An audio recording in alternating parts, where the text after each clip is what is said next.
Hey everyone, and welcome back to the Reload podcast. Along with Nathan Gilsleider and Marshall Scott, I'm Justin Southwell, and we are coming to you after a couple of losses in basketball. Unfortunately, just a really rough go at it against the Arizona schools. So, of course, the number one team in the country, the Arizona Wildcats. After maybe a little bit of an effort there at the beginning, where it was somewhat close, it just fell apart after that. And I kind of thought maybe that would be the case. Obviously, they're the number one team in the country for a reason, but to like we were talking about on the last pod, they're coming off no midweek game. We just had like a really high win against BYU, probably drained from that. So ended up losing that game 84-47. But in some ways, it felt like the Arizona State game was a loss that stung more. At least for me, that's the way I felt about watching that game. Arizona State beats us 85-76, in large part because of effort, rebounding, some of the same old things. But Nathan, in watching those games, how did you feel coming out of that? Frustrated. You can accept as an athlete or even as a fan, you lose a game, right? It's like, hey, man, like they played really well. We had a bad day, so forth and so on, right? And it was like, I heard coach talk and he's like, bad day to have a bad day at Arizona, right? I mean, they're the number one team in the nation. You got embarrassed, but, it's like, okay, that was bad. But then to follow it up with such an uninspired, lackluster, listless, whatever adjective that you want to use, to come out and do that against quite literally, the worst rebounding team in our conference by a wide margin, to get absolutely pulverized on the boards strictly because of a lack of effort is embarrassing. And it quite frankly, it's unacceptable. It's not fair to the fans. It's not fair to the people who donate to NIL. And to Coach Lutz's credit, he took all the arrows whenever he talked to the media today. And Marshall and co, they all did a good job and asked him questions. And he didn't shy away from any of it. And to his credit, he never does. He hits it head on. And he said all the right things. But something has to change. Because when this team loses, they lose the same way almost every single time. It's lack of effort, which translates to terrible defense. It's selfish offensive basketball.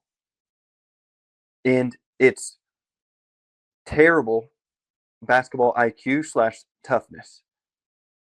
And they all lead to the same things. And these players are way too talented.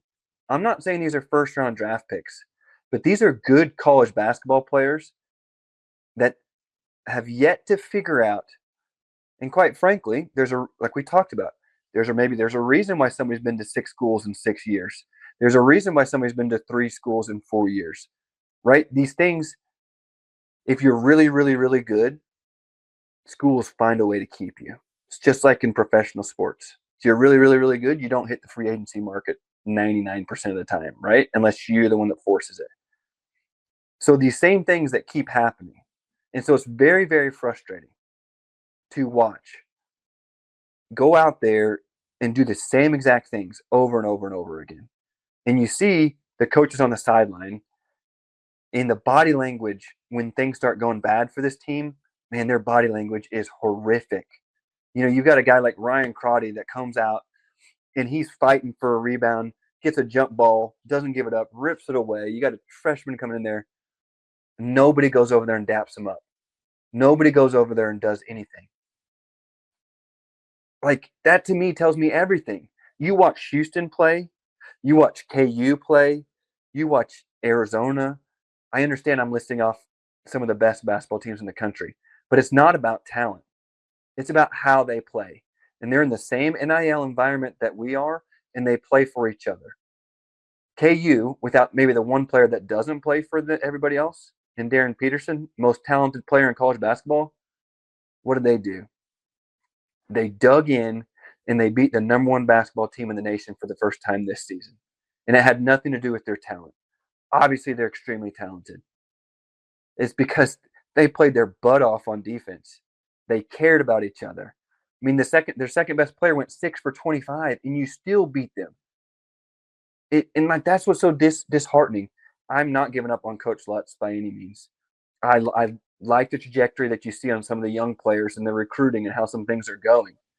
But my goodness, like let's start sitting people, because I'd much rather watch Ben Ahmed fight for every single rebound and make mistakes than to sit there in the most important possession of the basketball game and somebody not block out on the free throw line and then they go get it. Like it's that's where I'm at, and it's really, really frustrating to watch. Marshall, you got to interview Coach Lutz earlier today, and I thought that he had a pretty good press conference overall. Said a lot of the things that you would want to hear from your coach.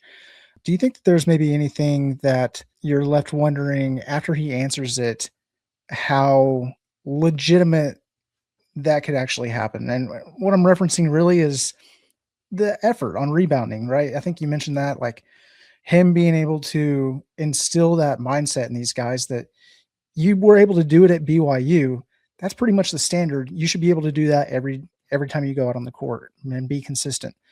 But I'm looking at it kind of like maybe that was an outlier. It seems like these other games that we're seeing getting out rebounded and things like that, it's like this is kind of the standard. So do you really see that there's a legitimate chance that these guys can quote unquote learn this moving forward for the rest of the season, as you know, really the season's on the line moving pretty much every game moving forward? Yeah, that was something that I asked Steve today whenever he's talking about effort and stuff like that. It's like, at this point, is being consistent in that aspect still possible?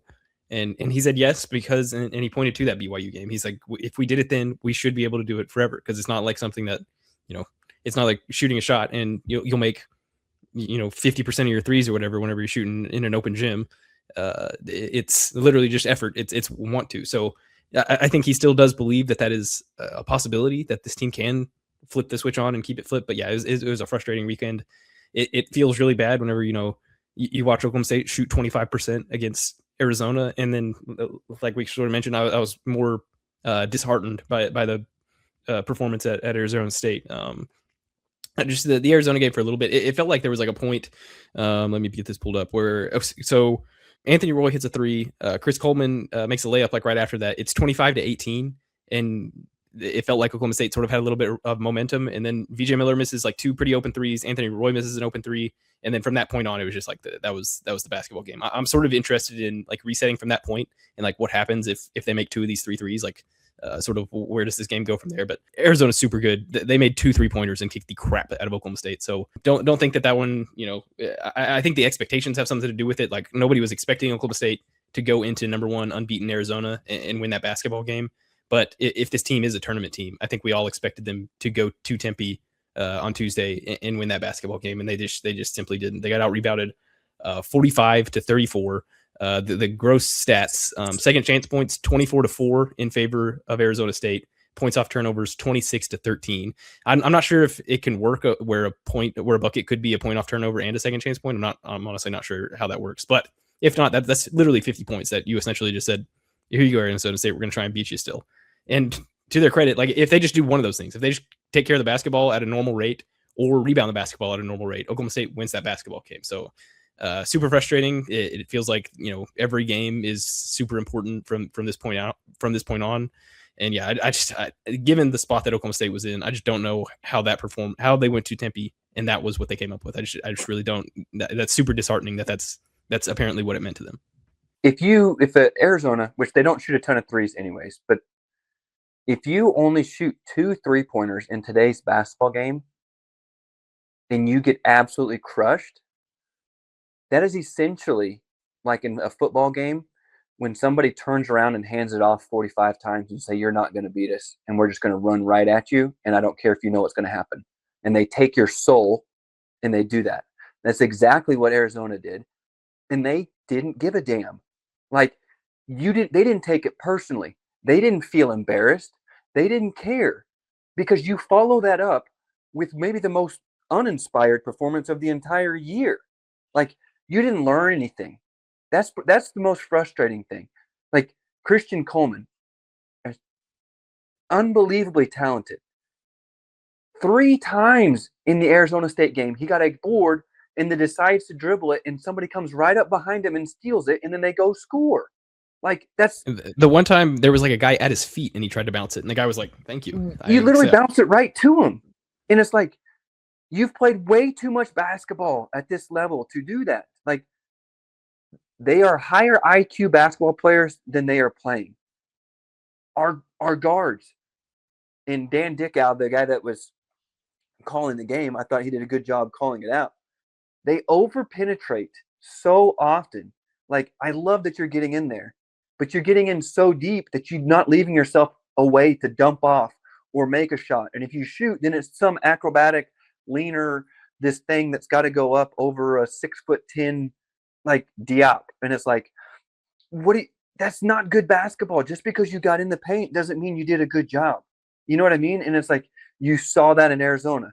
You saw that at home, even in some of the games that we've won. Like, the guards played phenomenal at BYU. That was the best guard play we've had all year. And then you come and follow it up with that. And it's just like, you know what I mean? Like, I do think that it can happen, but I'm not going to get fooled again in expecting it to happen, because I've seen it. You beat UCF, you beat, BYU, you beat Kansas State, who's probably going to get their coach fired. You beat A&M. $18 million it costs to fire Jerome Tang right now, by the way. Oof. Maybe not. Maybe not. But boy, they're the only ones that they're like our Mississippi. They're like, I don't feel so bad because there's somebody that's like right there with us.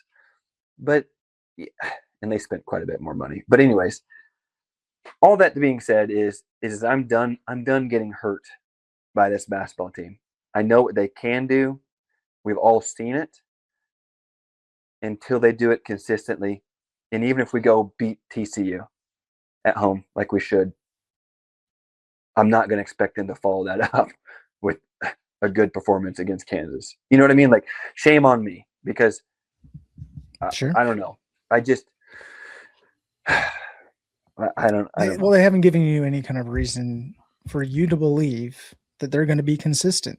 If they were to beat TCU, it doesn't mean they're going to have a nice performance the next week, and so on and so forth. But can I add one more Sure. thing? So if you guys didn't watch the Arizona State game, first of all, congrats. But if you just want a little taste of what happened. So Steve Letts never plays guys with 2 fouls. He's got like the lowest 2 foul participation in the country. There's about 2 seconds left in the first half. Anthony Roy has 2 fouls. He puts him back out there, which makes sense because it's like, hey, you're about to go on offense. It's an Arizona State free throw. You're about to go on offense. You need your best offensive player on the floor. So I don't blame Steve Letts for this at all. So Mo Odom, who's the Arizona State point guard, is 6'2". He is standing in the paint for the free throw behind 6'10" Parsifala and in front of 6'5" Victorious Miller. They miss the free throw. It bounces directly to Mo Odom because nobody put a body on him whatsoever. And then I think a guy's coming in from the corner or something. They pass the ball. Boom. Anthony Roy all of a sudden picks up foul number 3 trying to contest this shot. So then he gets foul number 3. He picks up foul number 4 like midway through the second half, and he has to sit forever. But like that was like all you needed to see was I think it was like literally like 2.8 seconds to 0.6 seconds. Like that was all you needed to see from that basketball game to know that Oklahoma State was like had no really desire to be a part of it. No, and like what, Parsifala got fouls 3 and 4 within 45 seconds of each other, and they're both in the same way of somebody getting an offensive rebound, him turning around and bodying him and getting him a foul, and then they get free throws. And it's just like what are we doing? It's like talent-wise, this is a tournament team. IQ-wise, cohesively, like playing for one another, they're not. And I don't think the selfishness and the lack of buy-in can be fixed this late. Effort, that can be fixed by a coach playing other people, giving Ryan Crotty more time, because every time he goes in there, he fights his butt off, or Ben Ahmed, or whoever that may be. But I mean, I don't know, to your point, Justin, like they've not shown us that this is a very hard league, right? Like it's the best league in basketball, in college basketball. That I completely agree. And coach is right. It might be the second best league in the world right now. It might be the NBA and then the Big 12. Well, Like, I mean, that might gosh, be where we are I now. was legitimately like counting the other day, and I'm like, there's going to be like 5 of the top 10 draft picks will be out of the Big 12, and 3 out of the top 5 most likely. And it's like, One guy's yeah. so good he only plays when he feels like it, That's and he still might go number 1. He's missed 11 games out of 22, and he's gonna go number 1. Yeah, That was like my worst fear whenever Cade Cunningham came here, because I was sort of like on the wave of like Michael Porter Jr. happened, and he was like legitimately hurt, like his back was like actually messed up. But like I was sort of worried, like anytime Cade rolled an ankle or something, I was like, oh, is that gonna be it? Like, is that gonna be like the last time that we get to watch him? And Cade's just a stud, so he played the whole year. But yeah, the Darren Peterson experience, you can go from watching him just like win a game against Texas Tech by himself to I don't really feel like playing tonight. I'll see you guys later.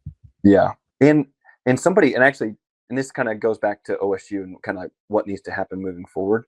And somebody wrote an article. I think I can't remember what it is. Might have been the Athletic, but I'm not certain. Anyways, it was basically like, do you pay $3 million to one player, or do you play 3 players $1 million? Right, and it's kind of like that. What you're kind of seeing going on at Kansas right now, because I know somebody that actually is like in the media department at KU and does things, and the first time they've been able to interview Darren Peterson was last week, the entire season, and that's because his agent handler said, "Okay, you can do this," and it's like, dude, you're 18 years old. How are you dictating, and how do you have mom and dad and agent saying this is when he's playing, this is when you're coming out, this is when you can interview? Like, that would drive me nuts. But that being said, for Oklahoma State moving forward, like, we had all defense last year. Now we have all offense. And it's like, you've got to find that happy medium. And that's so hard in today's portal era. We saw it with our football team, right? And with the basketball team, it's a little bit easier because you don't have quite as many people, right, on the roster. And one dude can completely make or break your team. But it's like, moving forward, you've got to find, there's no leadership. I think that's probably at the core of it. On court leadership. You don't see like one dude grabbing everybody together to get in the huddle after a free throw. You don't see like one dude taking control of an offensive possession. Well, Nate, you kind of wonder if the other players would be receptive to that. If Fowler were to do that or something like that, does that mean that Roy and Miller are going to be all in on listening to him as the leader? I think you bring up a great point, and Marshall, help me with the name, the player, the guy that is hurt his hip and he's out all year. Robert Jennings.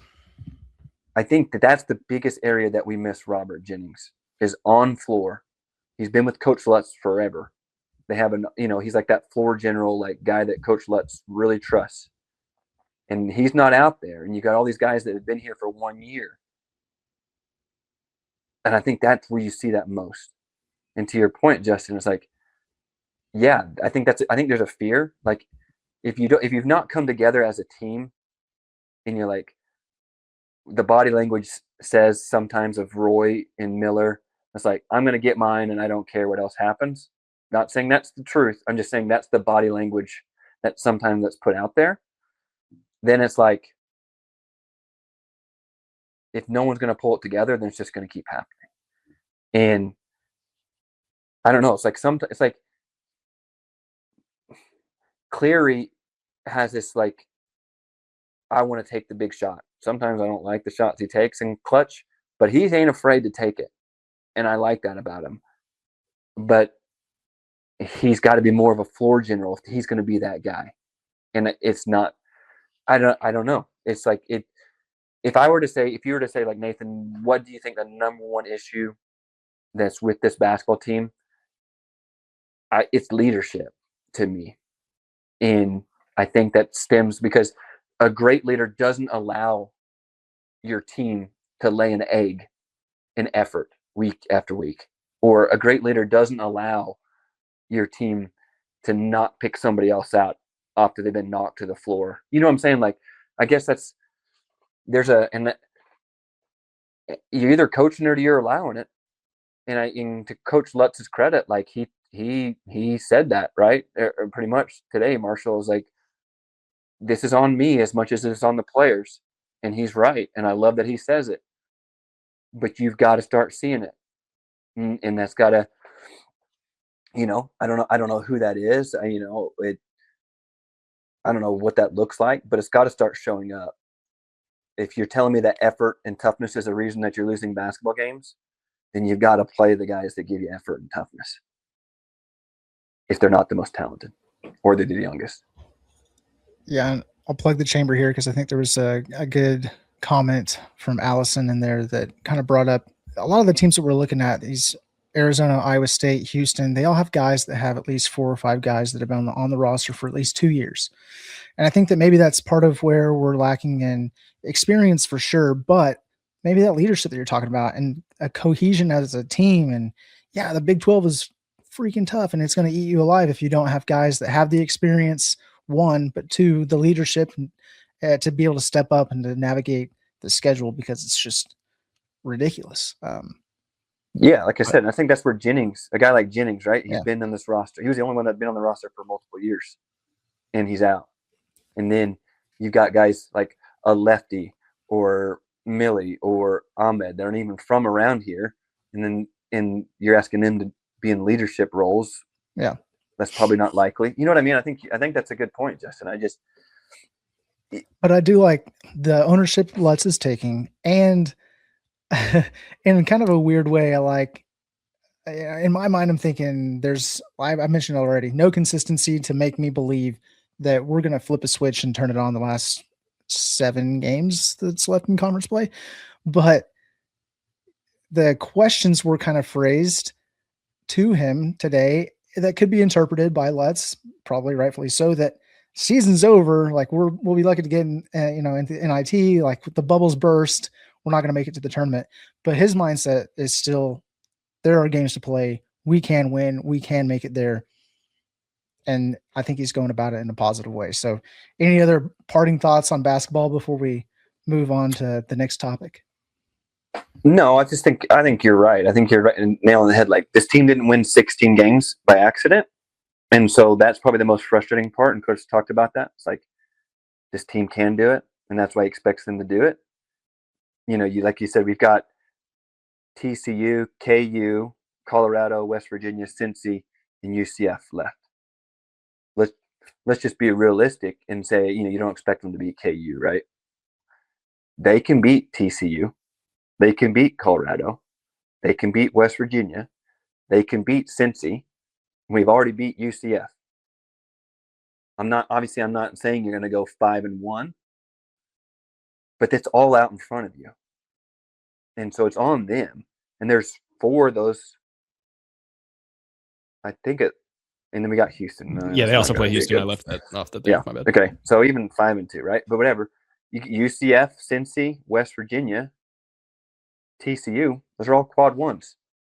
You have all the opportunities to win those. Even if you go get embarrassed by Kansas and Houston, if you took care of business and had 4 quad 1 wins, you'd be in the tournament. I think the only quad 1s are Houston, Kansas, and then for some reason Colorado is. The last I checked, Colorado's I think Cincy's like top. I think Cincy just got into top 60 after. Oh, then maybe they did. Yeah, I guess I did this after. Well, I'm just saying, either way, there's enough quad 1 opportunities in front of you to get into the tournament. As for everything that's gone wrong, and as frustrated as we are, it's still right in front of you.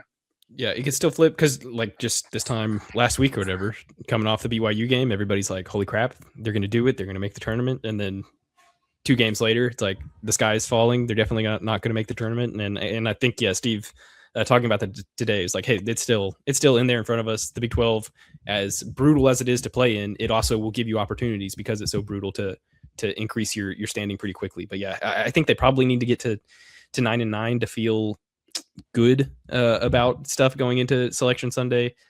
You'd like for at least one more quad 1 win just to sort of help separate yourself from anybody else that might be on that bubble.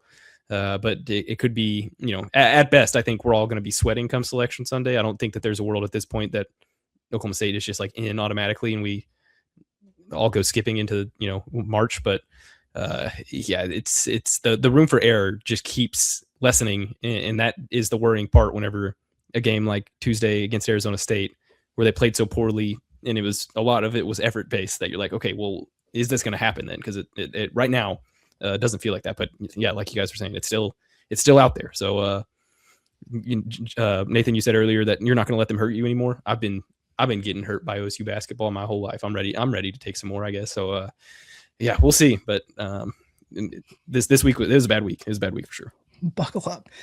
Well, if OSU basketball has been annoying you, you can still forgive them and love them because they're Oklahoma State. But one thing that can be annoying and you can't get over is Tulsa football coach Tre Lamb. What is he doing? All right, halftime at the UAB Tulsa game, he is addressing the crowd and referencing Oklahoma State. It's their season opener, September 5th. And of course, he says, we'll beat their ass again. Oh, wow. What did I tell you about the bleep button? What are we doing? Any thoughts on that just before we go to break? Because my gosh, I had to bring it up. I had to. Yeah. So I sort of, and this is going to sound weird, I sort of love it in a weird way. I just like the fact that it's, in this world of everybody switching teams all the time, and like, does anybody really care about anything anymore? I like a guy that's willing to go out there and be like, hey, we'll add some extra juice to this game if you guys want to. So I like that aspect of it. Will it work out for him? I don't think so. As mighty as that game might have felt for Tulsa last year, Tulsa still finished 4-8. They went 1-7 in the American, which Eric Morris and basically this entire Oklahoma State roster just ran through. So not looking great for Tulsa. But I will give Tre Lamb his props in that, like, hey, at least this is an interesting storyline going into this game. I think, I'll take any juice that a game could get, especially in this modern world where people are jumping around and nobody really seems to care as much anymore. I don't blame him for doing it, right? He's got to get his 500 fans to Tulsa Stadium and got to fire him up. So I don't blame him for doing that. I think it's stupid. And one of my favorite things about the change that has been made, number one, Coach Morris has referenced the Tulsa game a couple times, so he understands it. Like, it's his first game. It's his staff's first game. They beat us, which is so embarrassing. That should tell Tulsa everything about how much respect we have for him, because it got a coach of 20 years fired. Secondly, Coach Morris has no problem using these things as motivation, and he's shown that and talked about it. And one thing that always I hated was that Coach Gundy tried to put out every fire anytime stuff got a little hot. And we're, doesn't matter to us, we're just gonna line up, no rah, whatever. The way that Coach Lanning talked about Oklahoma State after Coach Gundy said something so benign, like, I hope Coach Morris does the same thing. And I hope he plays this in front of his team. I hope he does the whole thing. I hope it's plastered on the wall. Like, I want that. Oklahoma State, Coach Gundy shied away from that any chance. And Justin, you know this. He never brought up anything in any team meetings or any pregame or anything like that. But if somebody gives you a gift for a team that needs to come together in a fan base that was completely embarrassed last year, thank you. Like, thank you. Because I want to score 75 points, and I don't want us to stop. Because we don't need to, first off. And secondly, we need to reestablish that was a one-off, and it's not going to happen again for another 45 years.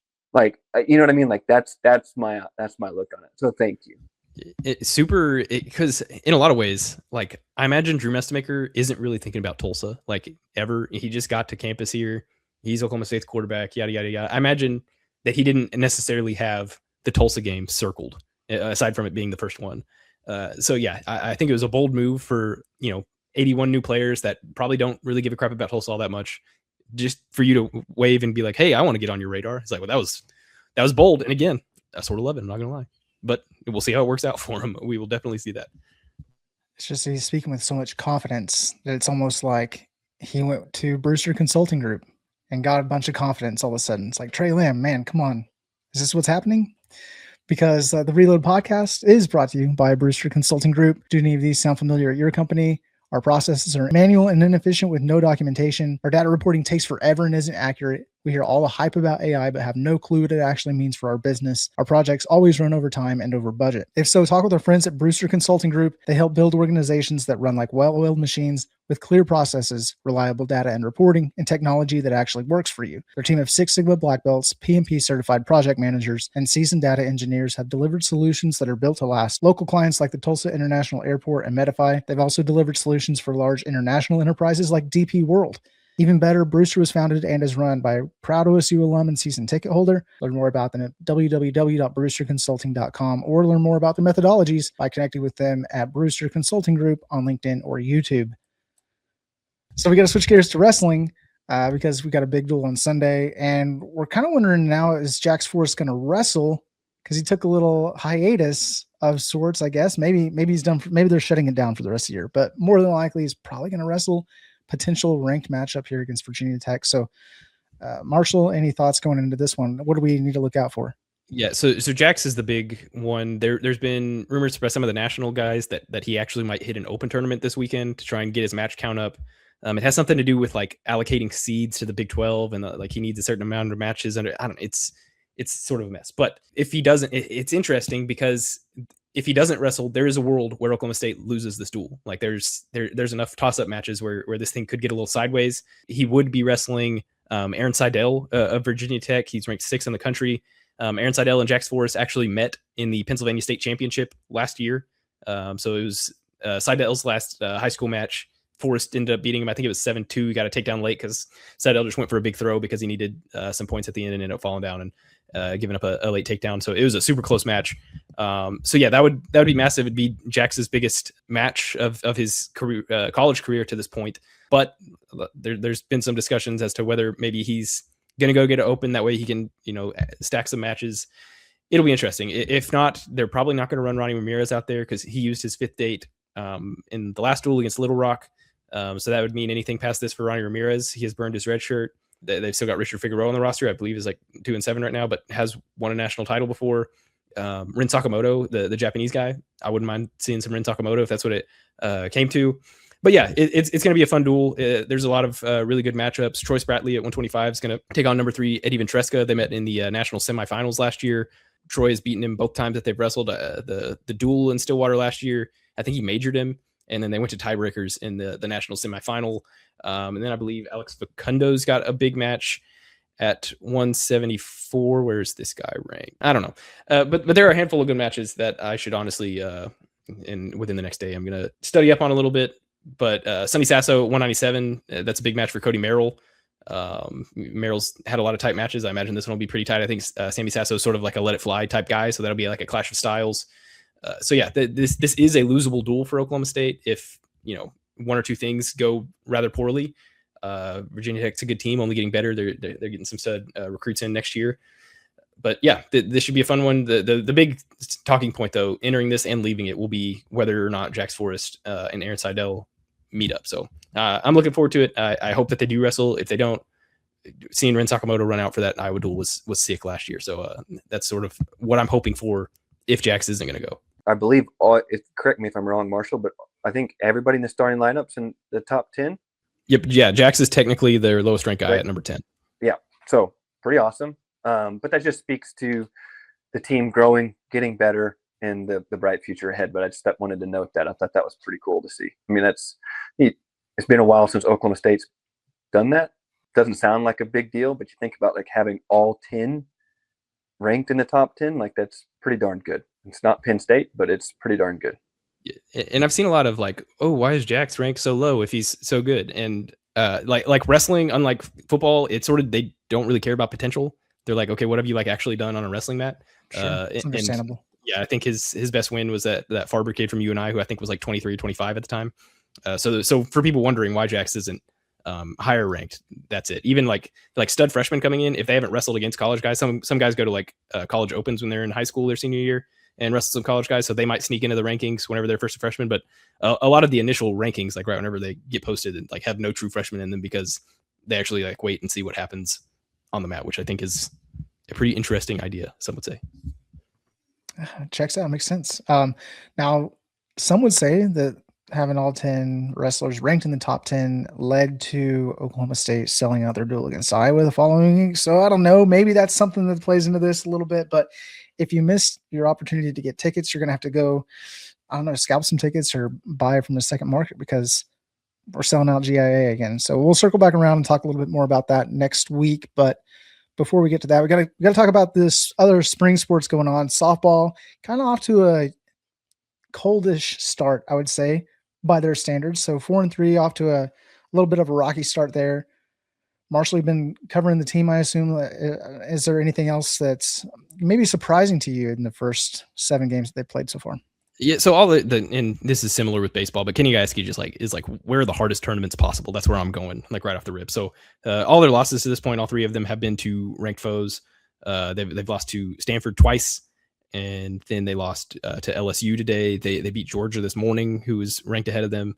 So I think there's some good and some bad. They're using like 2 more freshmen are in the starting lineup. Ruby Malin has had kind of a meh start, and I don't presume that that's going to continue. I imagine she'll be pretty nails, whenever she gets going again. So I'm not super, worried about it. Seeing them be 4-3 is certainly not ideal. And I think given that they're ranked 24th or something right now, if you're expecting this team to go to the Women's College World Series, you might be a little on edge. But yeah, it's nothing that I'm super worried about. I think they've got some stud freshmen, and then I think, they're, your Carly Godwins, your Rosie Davises will get rolling, and then everything will be fine at some point. But it just hasn't necessarily, maybe clicked as nicely to start the year as they would have wanted. Yeah, I'm going to shift right over to baseball as we're wrapping up here. But Nathan, it's that kind of special time of year, I think. I'm guessing you're familiar with the movie Fever Pitch. Jimmy Fallon. Okay. I always think back to whenever he's going out to the UPS driver and getting his box straight from the dude, running inside, opening it up, and there's the season tickets. Fresh start, clean slate. That's the feeling you get whenever opening week happens with baseball. Like you're right there. There's that sense of you're anxious about the season starting, but you're also excited for the potential. You've got literally like just all the hope in the world that you can potentially go as far as you can imagine. So with that, Oklahoma State baseball, they're coming off a year where expectations were high. The results were a little less than what we would expect.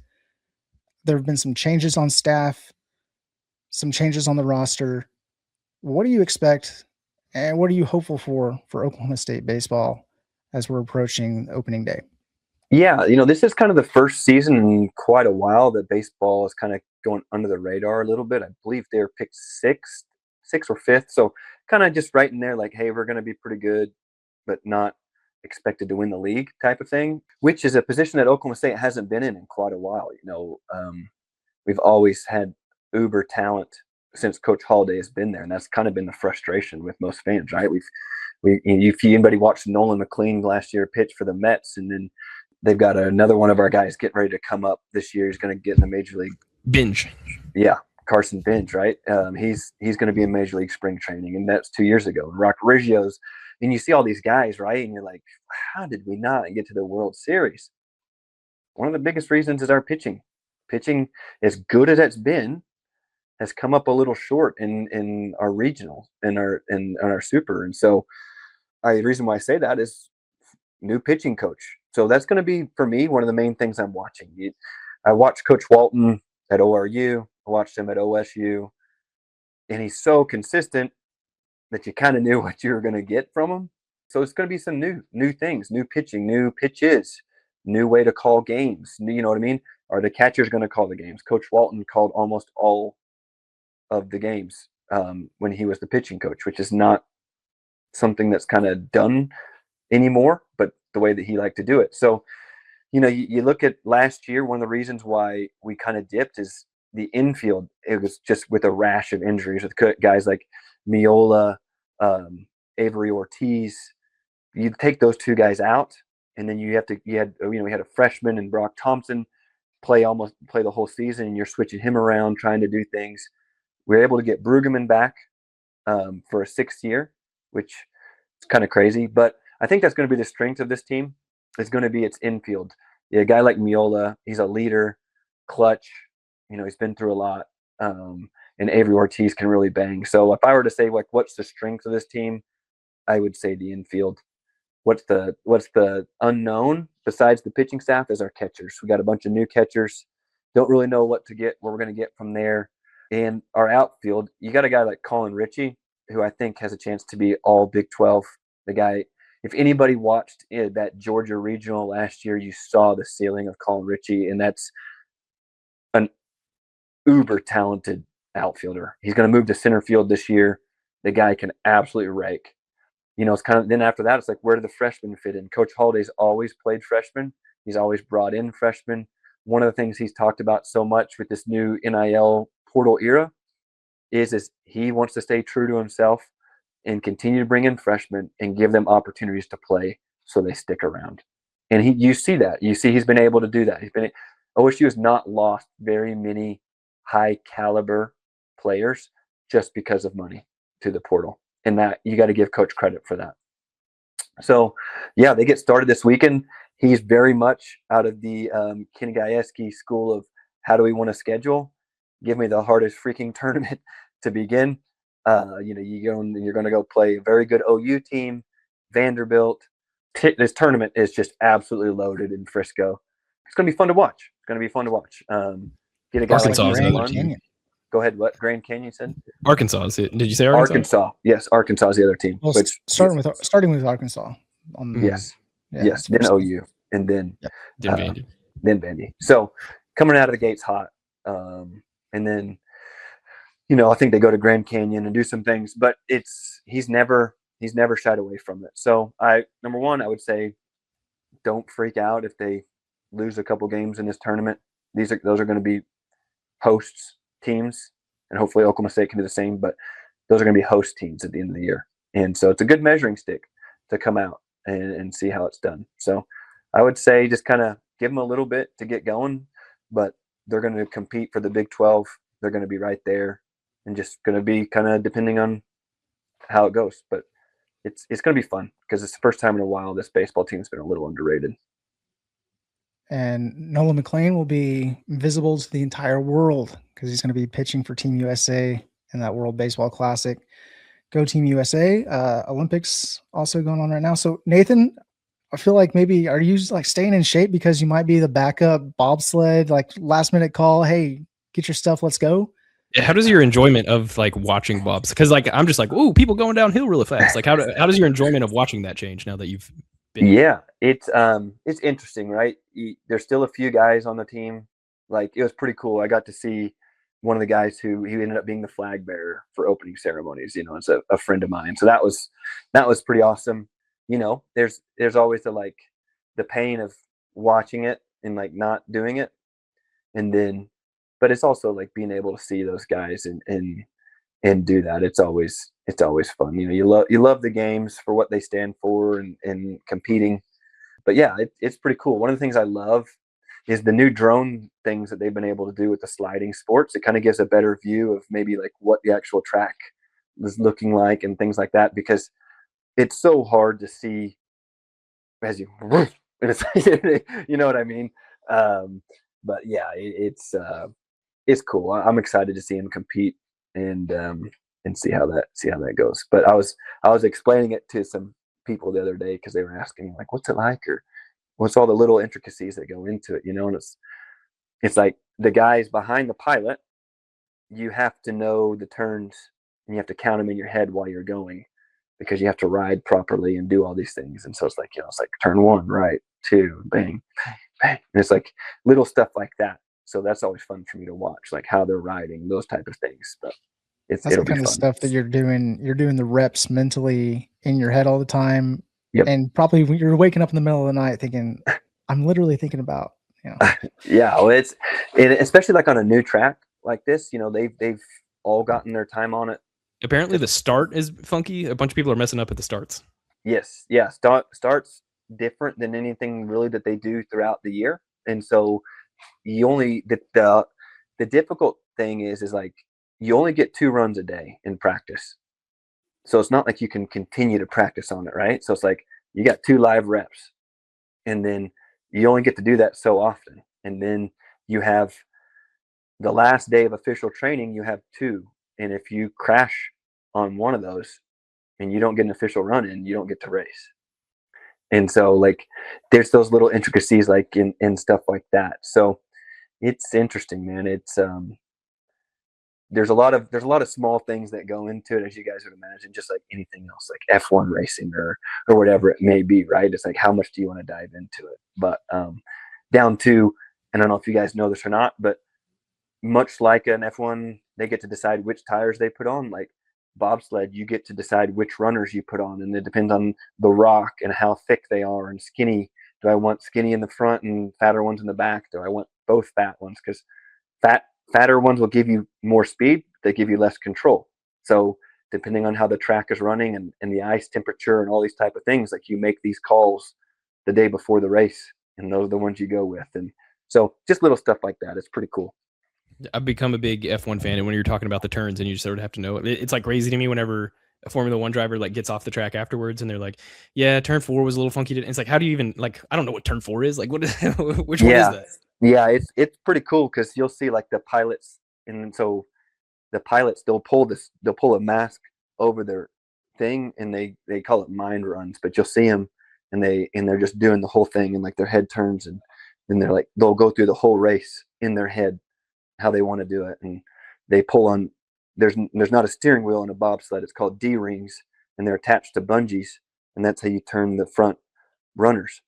And so they can tighten the bungees to how sensitive they want it, or if they want to pull big, or if they just want to do little turns. So you'll see them in the start, and they're just like in the start house, and they're like cranking and they're turning and they're spinning around, and it's like they're doing the whole thing in their mind. So it's really interesting. Well, if we see you doing anything like that, any mental reps, we'll know moving forward. So, and then Marshall, there he is, and I'm guessing that's the reason why your eyes are so red, scratchy looking, watery. We got some cat allergies and going on here. Yeah, cat allergies and 2 cats is it's an interesting life I live, but I love the little guy, so I'll keep dealing with it, I guess. Amazing. Well, we gotta mention the listeners. We do appreciate you. Appreciate Brewster Absolutely. Consulting as always. If you wouldn't mind, leave a rating or review on whatever podcast platform you listen to. It helps the show grow. Like, comment, share, and subscribe on YouTube.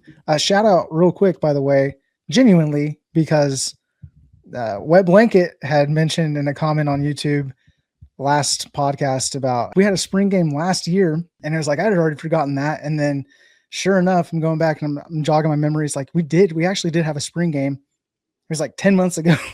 But before that, it was like maybe 2 seasons where we didn't have one. So it seemed like it had been a while since we had a spring game. So that was the comment I had in passing, but I appreciate the listeners, keeping us on top of things like that. So thank you so much for that. That's about it though. I think we got to say, go Team USA, go Pokes, keep those pistols firing, and remember to reload. We'll see you next time.